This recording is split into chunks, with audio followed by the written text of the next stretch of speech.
విదేశీ విద్య అంటే ఇప్పుడు కాదు, గత 30-40 దాదాపు 50 సంవత్సరాల నుంచి కూడా విపరీతమైన ఇంట్రెస్ట్ ఉన్న ఒక విషయం. ఏ దేశానికి వెళ్తే బెటరు, యూఎస్ఏ బెటరా, యూకే బెటరా, ఇంకేమైనా దేశాలు బెటరా, వీటన్నిటికీ సమాధానాలు చెప్పడానికి we have a one stop solution. US, UK, Canada అయినా, ఆస్ట్రేలియా అయినా, budget wise, jobs wise, PR options, visa conditions, వీటన్నిటిలో దృష్టిలో పెట్టుకుంటే UK is the best option. జాబులు లేకుండా ఉన్నవాళ్ళు ఉంటారు. అలాంటిది విదేశీ విద్యలో పెట్టే ఆ 2 సంవత్సరాలు వాళ్ళకి విపరీతమైన లైఫ్ లాంగ్ సెటిల్మెంట్ ఇచ్చేస్తుంది. One of the best universities, మంచి ర్యాంక్ ఉన్న యూనివర్సిటీస్కి మనం పంపించడం జరుగుతుంది.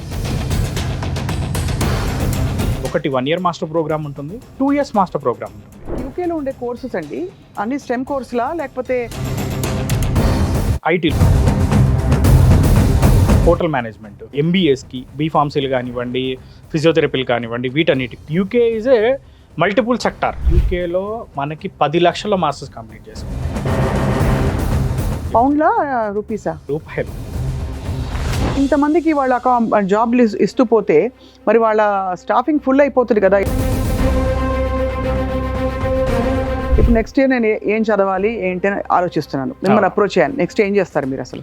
కంప్యూటర్స్, ఇప్పుడు మెకానికల్ కూడా చూసుకున్నా కానీ యూకే కూడా one of the top hub. Architectural అవసరం కూడా యూకేలో ఎక్కువ ఉంటుంది. హోటల్ మేనేజ్మెంట్ గురించి చెప్పుకోవాలనుకుంటే UK is a huge demanded course. మనకి టోఫెల్, జిఆర్ఈ, ఐఎల్ట్స్ ఇట్లాంటివి ఏమి అక్కర్లేదు. మొత్తం పాస్పోర్ట్ దగ్గర నుంచి వీసా వరకు మొత్తం మన ఇండియన్ టీం చూసుకుంటారు. అంటే స్కాలర్షిప్ ఇవ్వడం అంటే అది ఎలా వస్తుంది చెప్పండి? స్కాలర్షిప్ అనేది కన్సల్టెంట్ మీద డిపెండ్ అయ్యింది మేడం. నెక్స్ట్ ఏం చేయాలని మిమ్మల్ని అడిగితే మీరు ఎలా చేస్తారు వాళ్ళకి అడ్వైజ్? యూనివర్సిటీస్ కూడా ఎలా ఇస్తామంటే వాళ్ళకి ఏ కోర్స్ చేద్దాం అనుకుంటున్నారు, ఆ కోర్స్కి ఆ యూనివర్సిటీ టాపా కాదా. పిల్లలు ఇక్కడ నుంచి బయలుదేరారంటే మీరు సెటిల్ అయ్యే వరకు కూడా ఒక కంట కనిపెట్టుకుని ఉంటారు. Post study work permit 2 years complete అయిన వెంటనే 5 years వాళ్ళకి ఎంప్లాయ్మెంట్ వీసా, 6 years ఉంటుంది. సో